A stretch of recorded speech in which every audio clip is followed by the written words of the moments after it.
자, 반갑습니다. 오늘은 한국사 첫 번째 단은 해가지고 제목을 갖다 보시면 제목이 선사 문화와 그리고 고대 국가의 형성이라고 되어 있죠. 고대 국가의 형성. 이 중에서 오늘은 이 선사 문화에 대해서만 살펴보도록 하겠습니다. 그러면 선사 문화가 무엇이냐? 인간은 도구의 사용 여부에 따라서 시대를 갖다 구분을 하죠.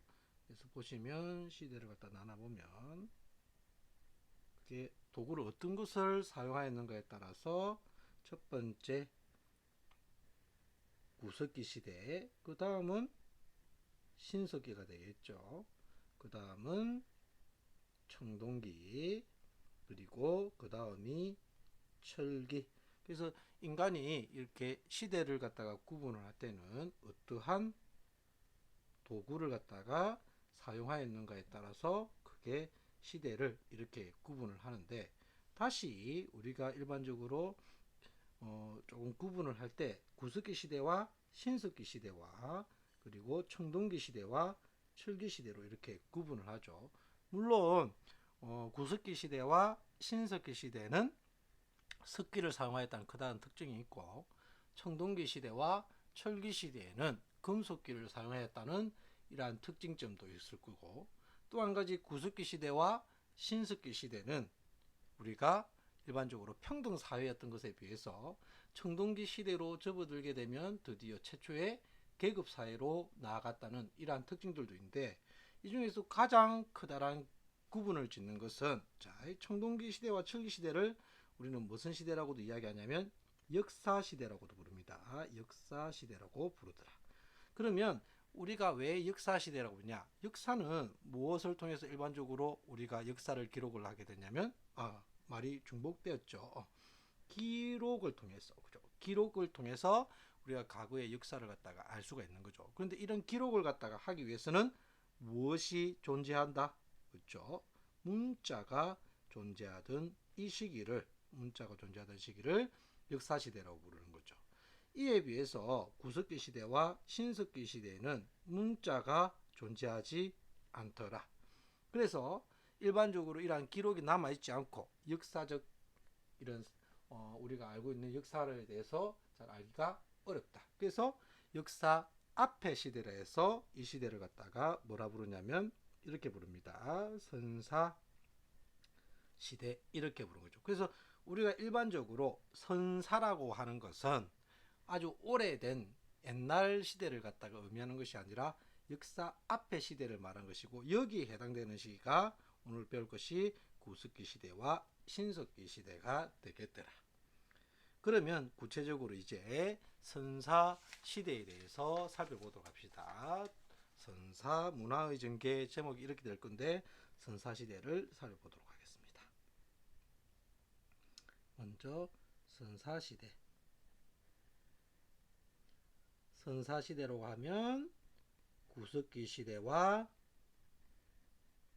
신석기 시대를 갖다가 의미를 하겠죠. 그래서 일반적으로 여러분들이 이 부분과 관련한 문제들을 갖다 풀으면 단독적으로 출제되는 경향은 거의 없다고 보시면 되겠습니다. 구석기와 신석기를 갖다가 일반적으로 비교해서 이렇게 나오는 문제들이 대다수가 되겠죠. 그래서 보시면 구석기와 구석기와 그리고 신석기를 이렇게 같이 비교해서 살펴보는 것이 매우 중요하겠다. 구석기 같은 경우는 우리나라에서 70만 년 전부터 우리나라의 구석기 시대가 시작되었다고 봅니다. 왜 70만 년 전부터 구석기 시대가 시작되었다고 보느냐? 우리나라의 단양 금굴이라는 유적지가 있는데, 여기서 나온 유물이 대략적으로 70만 년 전 가까이 되는 유물이 발견되었고, 이것이 가장 우리나라에서 오래전 유물로 이렇게 남아있기 때문에 70만 년 전으로 보고 있는 거죠. 이에 비해서 우리나라에서 신석기는 기원전 BC 1만 년 전부터 우리나라의 신석기 시대가 도래하였다 이렇게 보고 있습니다. 보다시피 일단 이렇게 시대를 나누는 것은 무엇에 따라서 다시 반복을 하지만 도구에 따라서 이렇게 구분을 하게 되는데, 그러면 대표적인 어떠한 도구를 갖다가 사용했는지 비교해 볼 필요성이 있겠더라. 그래서 구석기 시대 가장 대표적인 도구로는 우리가 뭐라 부르냐, 다들 아시죠? 뗀석기라 부른다. 반대로 신석기 시대 대표적인 도구를 뭐라 부른다? 간석기라고 부른다. 그래서 뗀석기 시대 때의 대표적인 뗀석기 도구로는 뭐 주먹도끼라든지 선배찌르개라든지 이런 것들이 대표적인 것들이 될 것이고, 간석기로는 대표적인 것들이 뭐 돌갱이라든지 그 외에 뭐 갈돌이나 갈판,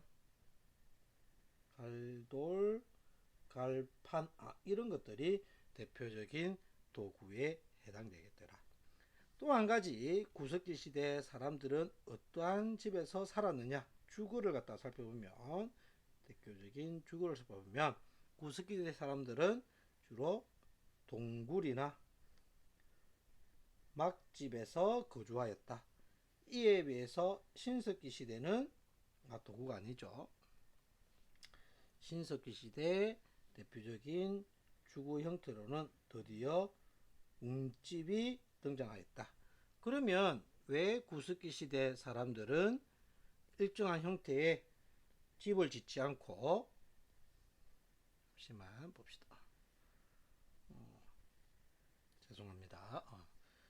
일정한 집을 짓지 않고 동굴이나 막집에서 거주하였느냐? 주로 어떤 생활을 하였기 때문에 이동 생활을 하였기 때문에 특정한 집을 지을 필요가 없이 동굴이나 막집에서 거주하였던 반면에, 신석기 시대로 넘어가면 특정한 이제 주거 형태가 나오죠. 즉 이때는 어떤 생활이 가능해졌다? 정착 생활이 가능해져서 움집 형태로 나갔다. 그럼 또 이와 연관해서 왜 그러면 이동 생활을 할 수밖에 없었느냐? 먹이를 구하러 계속해서 이동을 갖다가 할 수밖에 없었던 거죠. 주로 이때 먹잇감을 구하는 방식은 무엇을 통해서? 사냥이나 채집 등을 통해서 먹이를 구했고, 사냥감이나 채집이 열매가 등이 줄어들게 되면 이를 구하기 위해서 이동 생활을 했기 때문에 굳이 일정한 형태의 집을 지을 필요가 없었다.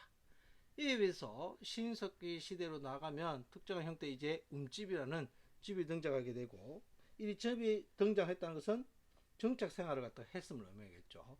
그러면 왜 정착 생활이 가능하였나가 매우 중요하겠죠. 신석기 후기로 접어들게 되면 무엇이 시작되게 되더라? 이게 중요하겠죠. 농경이 시작되게 되었다. 즉, 이 농경이 시작됨으로써 생산량이 증가하게 됐고, 그에 따라서 일정 이제 굳이 이동을 하지 않아도 우리가 먹이를 갖다 구할 수 있는 이러한 생활이 시작됐다는 거죠. 그래서 이 농경의 시작으로 해서 인류의 생활이 엄청난 변화를 갖다가 불러일으켰기 때문에 우리는 이걸 갖다가 다른 말로 신석기 혁명이라고 불릴 정도로 커다란 인류의 변화를 불러일으켰다. 근데 여기서 함정이 있는데 꼭 체크해야 될 거 뭐냐? 이때 농경은 주로 벼농사가 아니라 조라든지 피라든지 수수 등을 갖다가 재배하는 형태였다. 벼농사는 청동기 시대에 접어들면서 시작됐다는 점 꼭 체크를 갖다가 해두시고, 아울러서 이러한 농경의 시작으로 인해서 생산물이 이제 먹고 남은 잉여 생산물이 등장을 하게 됩니다. 그에 따라서 이를 보관하기 위해서 드디어 무엇도 등장하게 되더라? 토기도 등장하게 되는데, 신석기 시대의 가장 대표적인 토기로는 무슨 토기가 있더라? 빗살 무늬 토기가 있더라. 그래서 빗살 무늬 토기의 형태를 갖다가 살펴보면 아래쪽이 뾰족하게 이렇게 되어 있고, 무늬가 빗살 무늬를 갖다 가지고 있는 거죠. 그래서 빗살, 빗살, 빗살, 빗살. 이런 형태로 진행이 되는데, 아래쪽이 이렇게 뾰족하였다는 것은 주로 모래라든지 혹은 흙 등에 이렇게 토기를 박아 가지고 이렇게 옆에 돌을 갖다가 옆에다가 이렇게 공긋는다든지 이렇게 해가지고 사용을 해왔다는 거죠. 그런데 모래나 흙 같은 게 있는 것이 어디가 되겠다? 주로 이걸 통해서 사람들이 어디에 거주하였다? 강가나 해안가에 거주하였을 것이다. 이렇게 추측도 하게 되는 거죠. 아울러서 신석기 시대를 갖다가 조금 더 살펴보면 이 외에도 또 한 가지 예술 활동도 있었고, 또한 특히 이때 종교 활동도 나타나더라. 종교 활동도 나타나게 되는 거죠. 이때 나타난 대표적인 종교 활동으로는 애니미즘, 그리고 토테미즘, 그리고 샤머니즘, 이런 것들이 있다 그죠. 애니미즘은 만물신을 갖다가 믿는 것을 말합니다. 만물신. 예를 들어서 뭐 해, 산, 이런 모든 만물에 신이 있다. 뭐 바위 이런 것도.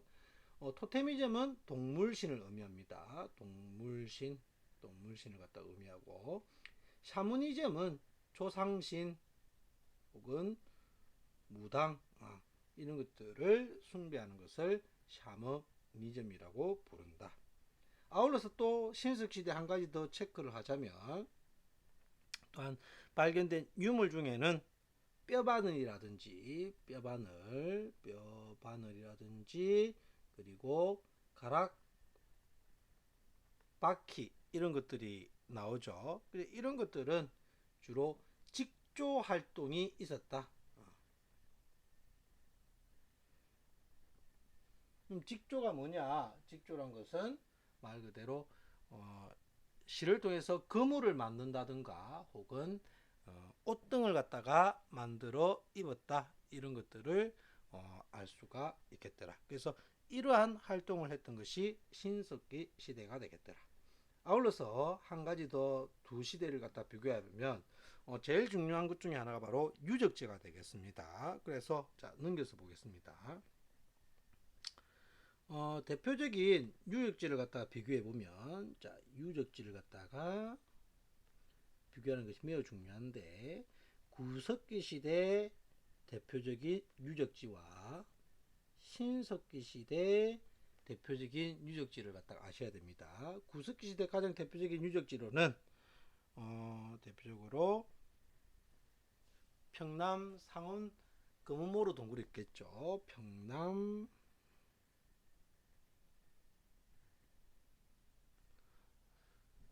상원 금은모루 동굴, 금은모루 동굴. 그 외에도 경기도, 경기 연천 전곡리, 다음에 충청도에 정확하게는 충남 공주 석장리 유적지 등이 대표적인데, 특히 이 경기 연천 전곡리와 충남 공주 석장리는 잘 살펴볼 필요성이 있다. 경기 연천 전곡리 같은 경우는 대표적으로 뭐가 출토된 지역이냐면 주먹도끼가 출토된 지역이 되겠더라.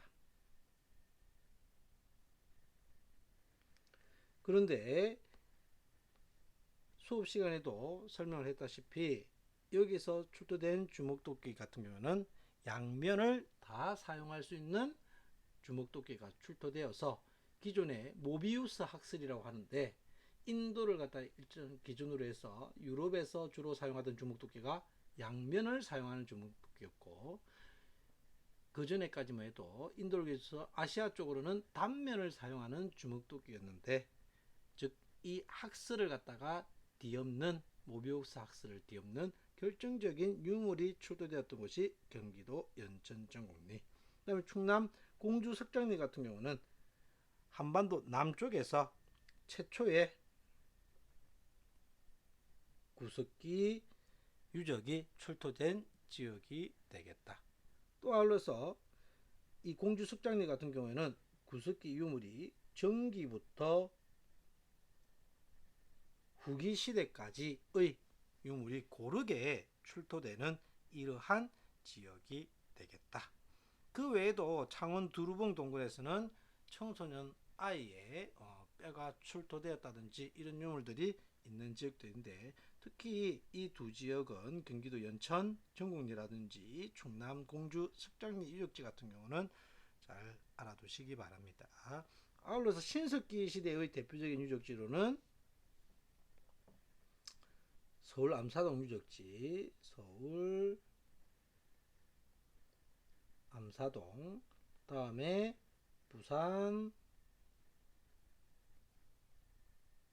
동삼동, 다음에 제주 함경 고살리 유적지 등이 대표적이겠다.